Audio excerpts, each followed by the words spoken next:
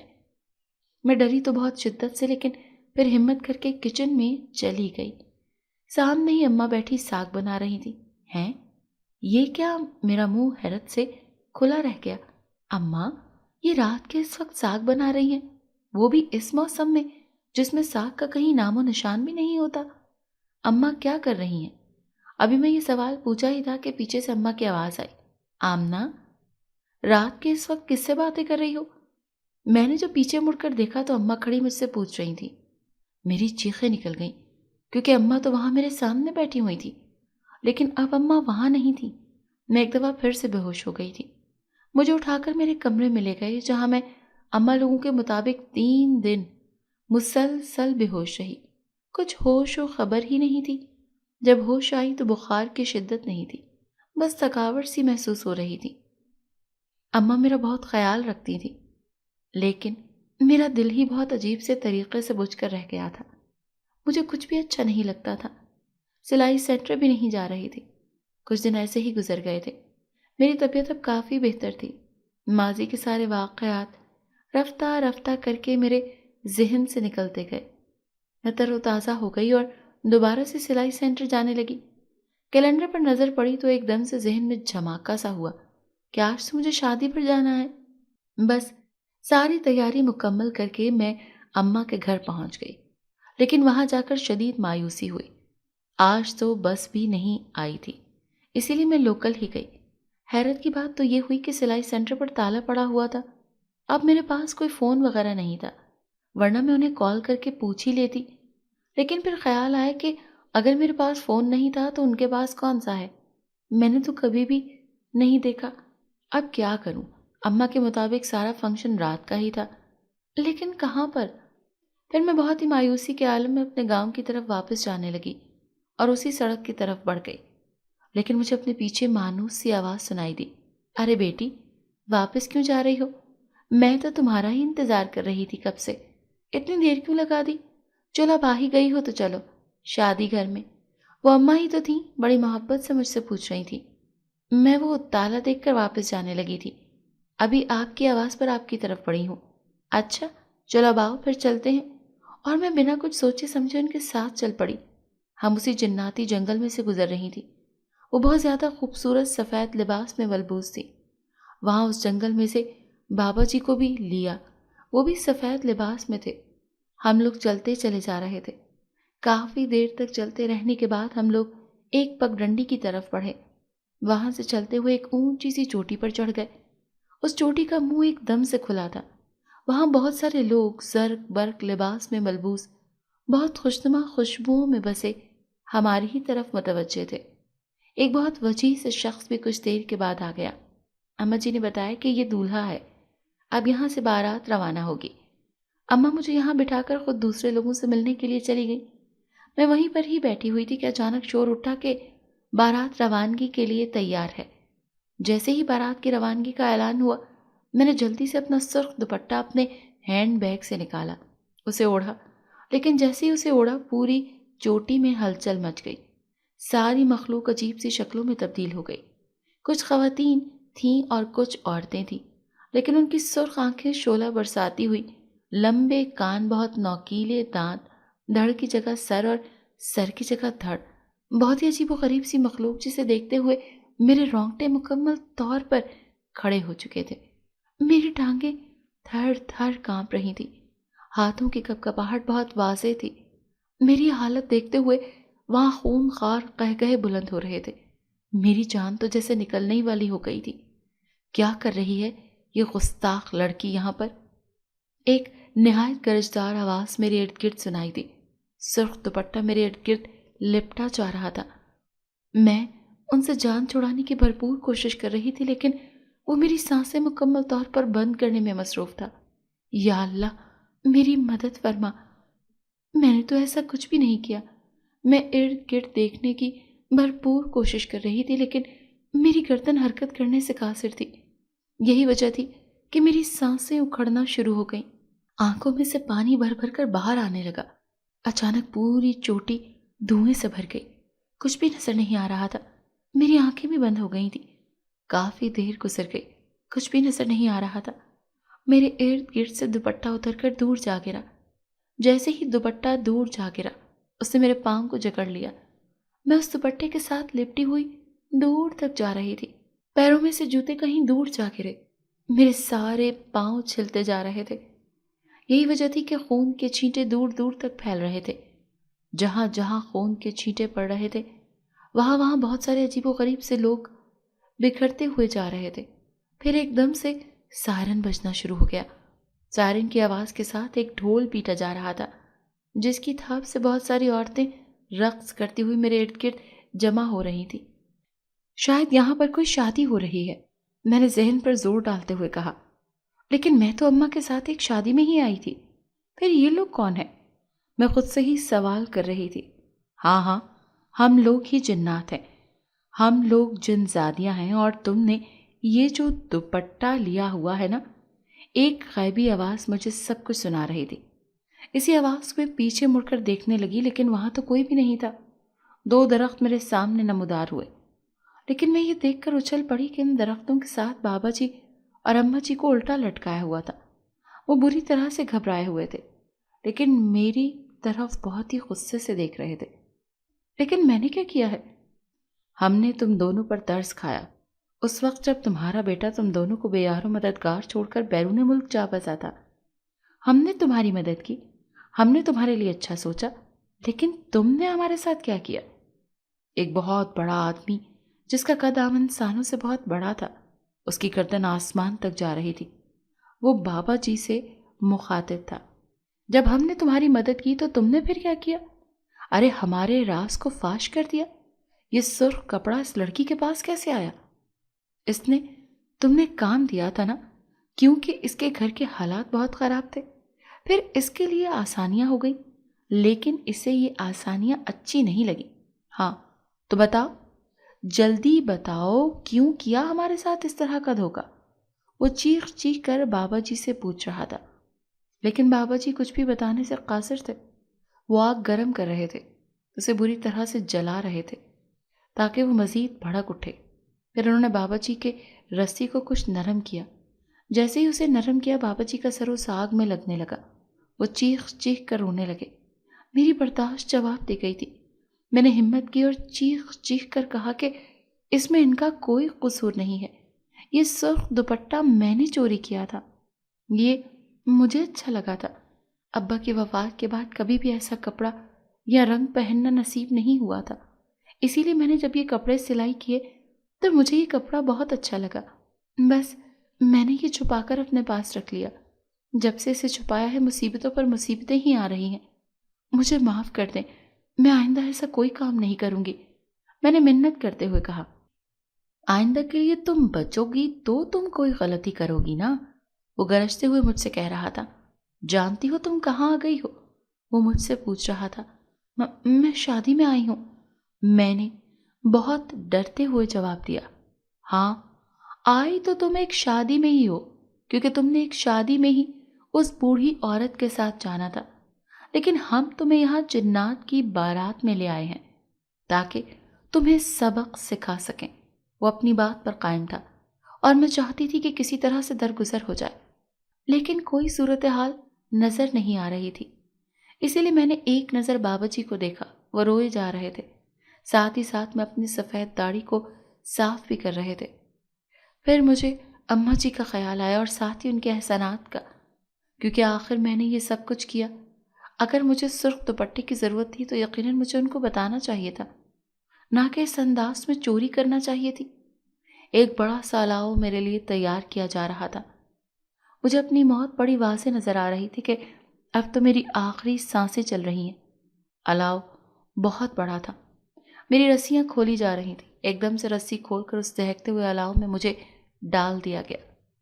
نہ جانے کیسے اس الاؤ میں گرتے گرتے میں نے آیت الکرسی 4 قل اور سورہ جن جو کبھی ابا جی نے یاد کروائی تھی وہ پڑھ لی۔ میں الاؤ میں گر چکی تھی لیکن آگ ایک دم سے ٹھنڈی ہو چکی تھی۔ اس نے مجھے ذرا برابر بھی نقصان نہیں پہنچایا تھا۔ سب کی ہنسی نکل رہی تھی کہ اچانک کہیں سے سفید کپڑوں میں ابا جی بھی میرے سامنے آ گئے۔ وہ اپنی لاڈلی بیٹی کو اس حالت میں دیکھتے ہوئے شدید کرب کا شکار ہو چکے تھے، اسی لیے وہیں پہ ہی ایک طرف جائے نماز بچھاتے ہوئے نوافل پڑھنے لگے۔ مجھے یہ احساس تک نہ ہوا کہ ابا جی اب اس دنیا سے جا چکے ہیں۔ کافی دیر تک وہ نوافل پڑھتے رہے، نہ جانے کیا تھا ان کی دعاؤں میں کہ سارے جنات بھی زمین پر سجدہ ریز ہو گئے۔ وہ میری طرف دیکھتے ہوئے کہنے لگے، جب اللہ نے تم انسانوں کو اشرف المخلوقات پیدا کیا ہے تو پھر کیسے تم لوگ اپنے رب کو دھوکہ اور فریب دے سکتے ہو؟ کس طرح سے جھوٹ بول سکتے ہو؟ کبھی سوچا بھی ہے؟